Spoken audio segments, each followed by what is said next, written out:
Hello everyone, it is Jazz here. Today we're doing a little bit of a different video. A couple of months ago, I put up a vote on Instagram on if you guys wanted to see me make a video about my favorite comfort media or if you wanted to see a video about my favorite dance movies. Comfort media won. I guess you all want to be comforted, don't we all? All different kinds of media are covered in my list. If I don't summarize all the movies, books, TV shows, or I skip something, that's just because I'm trying to move quickly through my recommendation list of things that comfort me.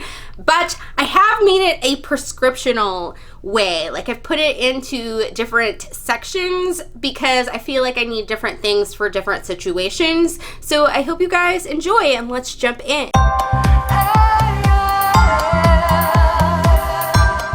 So I decided to entitle section 1 of this, The Depths of Despair. I can never eat when I'm in the depths of despair. The depths of despair? I have ADD and I have dyspraxia, which is a neurological disorder. Both of these things mess with your nervous system, and so my nervous system has these moments where it just like freaks out and like suddenly I'm crying and having spiraling thoughts, and it's really depressing. It's a fun time. And I mean that sarcastically. First thing that I tend to immediately gear towards is a movie musical called The Slipper and the Rose. It is a Cinderella musical. The music is so wonderful and relaxing, and like the acting is brilliant, and it also has just wonderful visuals and costumes and all that stuff. It's also my favorite movie of all time, but when I'm really, really upset, it just immediately makes me go. The next one is a film that I don't know when it started becoming a Depths of Despair relaxation movie, but it just like gradually snuck in there, and now I have to find it no matter where it's streaming and watch it. That is a little movie called Barefoot. I think it comforts me because it is quirky romance, which I quite like. It's also got a lot of depth, and then also it's very humorous in areas and cute in areas. I can't do things like other people. What do you think you've been doing? You flew in a plane, you danced at a wedding, you even outsmarted a state trooper. He wasn't very smart. There's a lot of period drama on this list because, let's face it, that is the most relaxing thing on the planet. One of my favorites when I'm in the depths of despair is North and South. Not the American miniseries about the Civil War, though. I'm talking about the BBC adaptation of Elizabeth Gaskell's book, North and South. North and South is kind of like Pride and Prejudice with industrialism. The movie itself is really well done. It's beautiful. It's got some wonderful acting performances in it, but I honestly think a lot of the relaxation and easing of this movie is the music in it, the way music is used. It is just chef's kiss. I had a lot of trouble finding it during my last nervous system breakdown, which was a bummer, but I bought the DVD this weekend and it's supposed to come today. The last thing I like to do is listen to After Laughter by Paramore. It's one of those albums with a happy beat but sad lyrics. I think on top of that, I just want to feel like somebody relates to my feelings in like my time of struggle, and this album does that for me. Next section is called Adulting is Hard. When you grow up, your heart dies. I know that I'm super basic, but what I want to do when adulting is hard is either read or watch some kind of thing that is related to Anne of Green Gables, Little Women, Jane Eyre, or Pride and Prejudice. I just really love all 4 of those books. I think that I relate to the characters in all of those books, and I think there's a lot of good life lessons in those books. They are curl up in a blanket and just get your feels on kind of books. Now, I'm going to recommend some adaptations that I tend to gear towards when I need to be comforted. Now, for Anne of Green Gables, I love the 1985 miniseries and the sequels to it. My mom and I tend to like just sit down and like binge that over several days, those adaptations. I think they're really, really well done, even though the third one is kind of pure fan fiction and doesn't really go with the Anne books series really, I still think it's a really good story, so it's still worth checking out. Everything else is either pretty close or really representative of what the story itself is like, and I think it really gets the tone of the Anne books pretty correct. So definitely my super favorite since I was in childhood. I pretty much watched every adaptation of Little Women, and I have to say that while there are several that I do enjoy, I have a special place in my heart for the 1994 adaptation. I think it's because it is the first one I watched, and I think it also is because I watched it even before I read the book. So there's a lot of nostalgia involved, but it's a quality adaptation, and I think there's some really good key moments to it. Since I've also watched many renditions of Jane Eyre, I would say the only ones really worth watching are the 1983 miniseries and the 2006 miniseries. Those two have been the best that have stuck out so far. I think you have to watch the miniseries and not just like the shorter movies, because there's a lot to that book, and so those really do the best in my opinion. Now the 80s one is quite long, so it gets almost like the whole story in it, but I think the 2006 one gets like the articism going in it. I think these are the two that are both worth your time based on plot wise, and also in terms of casting. I think they have the better casting in their stories and the best like chemistry between the two main characters. Now, Pride and Prejudice, I know there's like a huge debate between which one is better, the 1995 miniseries or the 2005 movie. I think they are both genius and excellent and bomb and just everything in a bag of chips. I think it just depends on what you want. I think one is a little less artistic, but it does get all the elements in it because it is a mini series, and the other one's a little more artistic and has a few changes, but it definitely still gets across what it's trying to do, which I really, really appreciate. I also would highly recommend the modern retelling Bride and Prejudice, which is a take on Pride and Prejudice through a somewhat Bollywood lens. I rewatched it recently, and it is everything, and is so cute. For music, I tend to really listen to a lot of For King and Country when adulting is hard.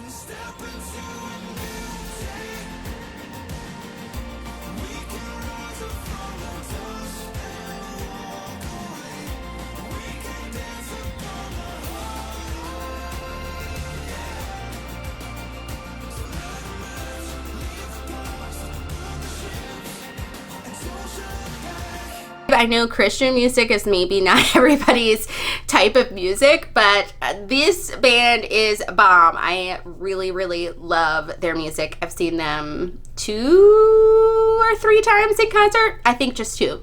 And yeah, they're like my favorite band. So that just amps up my heart, fills my spirit. It's good, adulting is hard music. The next section I like to call I'm sick and or injured, send help, or everything hurts and I'm dying. I added on everything hurts and I'm dying because I'm a dance teacher, and sometimes I don't actually like feel sick or I'm not injured, but I do feel super sore and feel like I can barely move because I did something crazy that day when I was teaching dance, and then everything hurt. In terms of being sick or injured, I want to engage into the fantasy escapism zone. Now, the ideal, my top go-to is the extended editions of Lord of the Rings. It is the perfect sick person round of 3 films in the world. If you like that type of thing,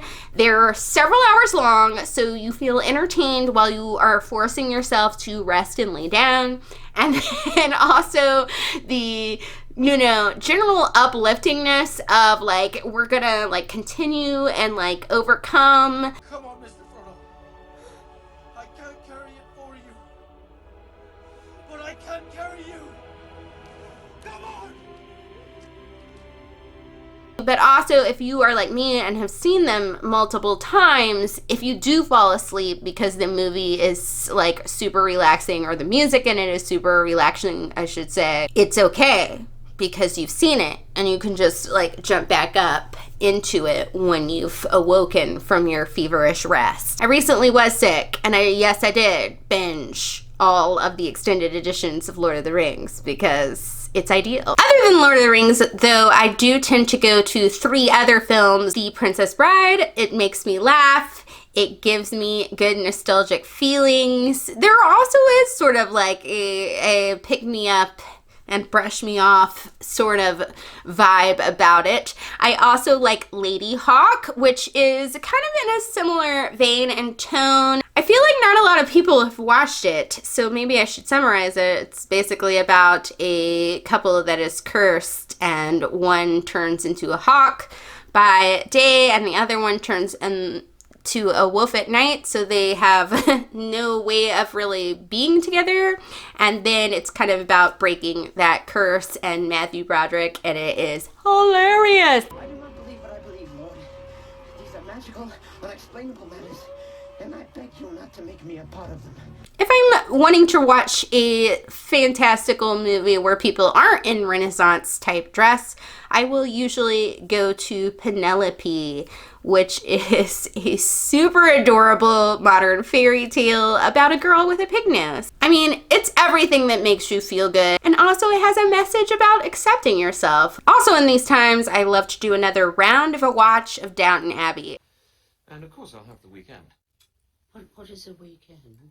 Downton Abbey is like reading a book, but you're not having to read. And that's, I think, why Downton Abbey is the ideal, like, I don't feel so great show.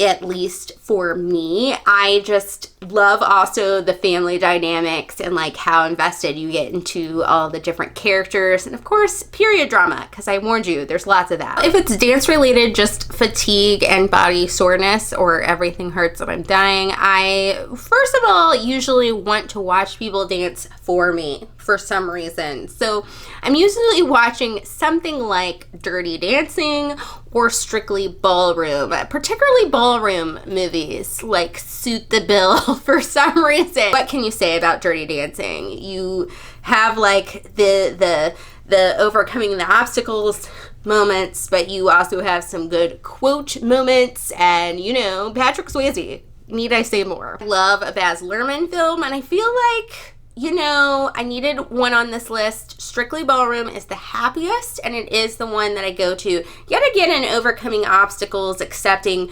yourself for yourself kind of movie. Also, I think the humor of it is quite good. It's very colorful and just exciting movie, and the choreography is a little bit different, but really too, the soundtrack is quite the thing of brilliance. I've also discovered that when my physical body is not winning, that I love an 80s teen film. Any 80s teen film will usually fit the bill. However, after much experimenting, I've discovered that the perfect 80s teen movie for this mood for me is Some Kind of Wonderful. It's not too emo, but it is not to getting you hyped, because I feel like that's what the 80s teen movies could be, like one or the other, and this one is just like a nice easygoing ground. Like there's enough deep topics discussed that you feel like you got a little bit of feels,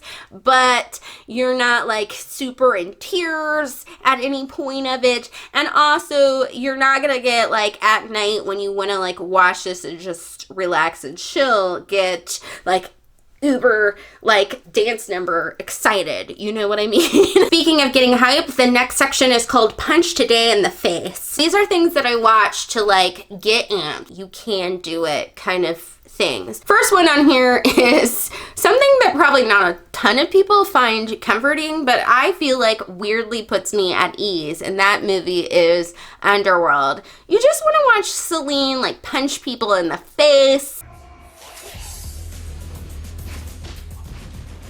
It's got like a really cool world building vibe. Got a tiny, you know, forbidden love moment in there.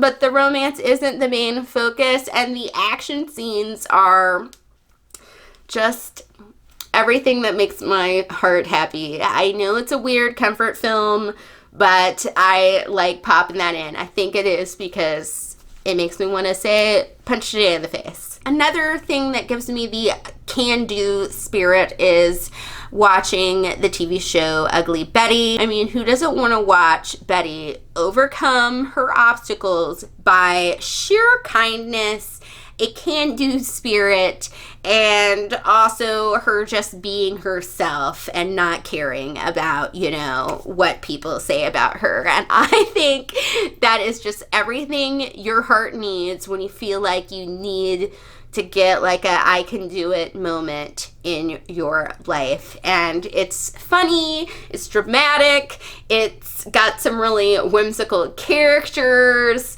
it's just a really good time. Eat me, I'm a hot dog. And I'm a whole wheat bun. Now it's time to eat the greatest treat under the sun. And a squirt of ketchup for a whole lot more fun. Eat me, I'm a hot dog. Eat me, I'm a bun. Eat us.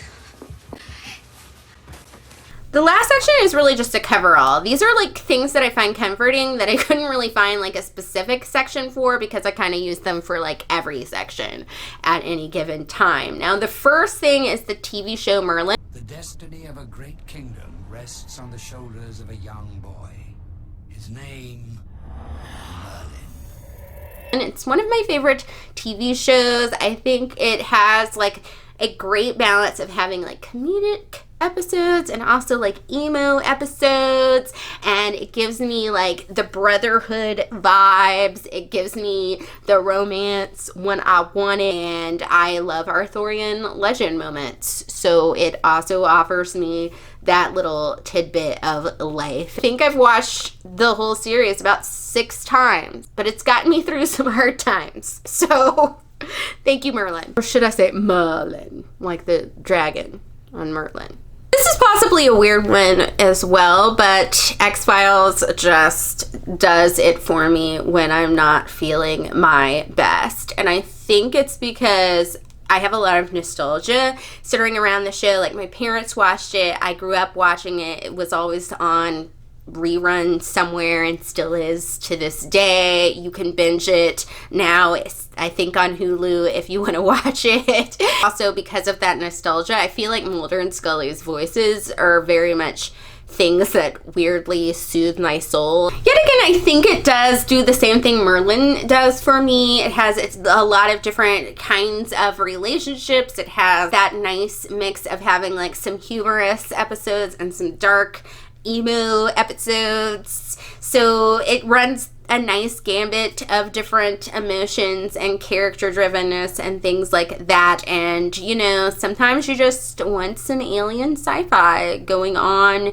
in your experience. Now, I am obsessed with Audrey Hepburn movies. I have been since I was a kid, like to the point where I went to my 8th grade graduation dressed as Audrey Hepburn in Breakfast at Tiffany's. Like, it's always been what I've just delved into in times of watching classic film. And I haven't watched every single one of her movies, but I've watched a lot of them. A lot. However, my top 3 in like a comfort scenario that I would recommend are Sabrina, Charade, and Funny Face. I chose Sabrina because it's meaningful, but it's not too serious. It's definitely the ideal rom-com. If you're in the rom-com vibe, I would say that this one is a good one. Charade is a nice mix of genres. So if you want to have almost a rom-com vibe, but you aren't into just having a romance and you want a little bit of mysteriousness and mystery, it's a bit of a thriller, so you can get like a good thrill out of it while also getting a lot of comedy and romance involved at the same time. And then Funny Face is because I like a musical and it makes you feel good. It's happy. It has some really beautiful costumes, if costumes are your thing, and there are just some like grooving tunes, some good dancing, some funny moments in it, so that one is definitely a pick-me-up. The last thing on the whole list, but in the coverall section as well, is Shakespeare-related material. I like to watch a lot of documentaries about Shakespeare plays or like Shakespeare in general. I find them intriguing, and I don't know, I kind of find documentaries fun to watch when I want to just relax in general. So it's not usually just Shakespeare that I engage in watching. It's something that's easy to find is a Shakespeare-related documentary, so I enjoy those, or things that are about the plays like Shakespeare Uncovered that PBS used to put up. I watch some episodes of that sometimes when I'm in that mood. But in terms of plays, I'm usually checking out some sort of movie or production of either Much Ado About Nothing or Romeo and Juliet. In these moments, I think Much Ado About Nothing makes sense because it is one of his comedies, and it does have a lot of funny parts. It has some sad parts, but like a lot of funny parts as well. Like, I think that makes sense, and I love Beatrice and Benedict and like any rendition of it that I've personally seen. So if you even know like some lesser known versions of this play, please recommend them to me so that I can watch the movie or find it somewhere. However, I know Romeo and Juliet seems like super weird to all of you because let's face it, it's sad and I need comforting. So maybe like sad stuff isn't what I should be consuming. But I think this derives from, I have a lot of nostalgia about Romeo and Juliet because that was like the first Shakespeare play that I read, like voluntarily. I read it in 5th grade, and I really know the play very well. And so I think hearing people like speak it is very chill for me.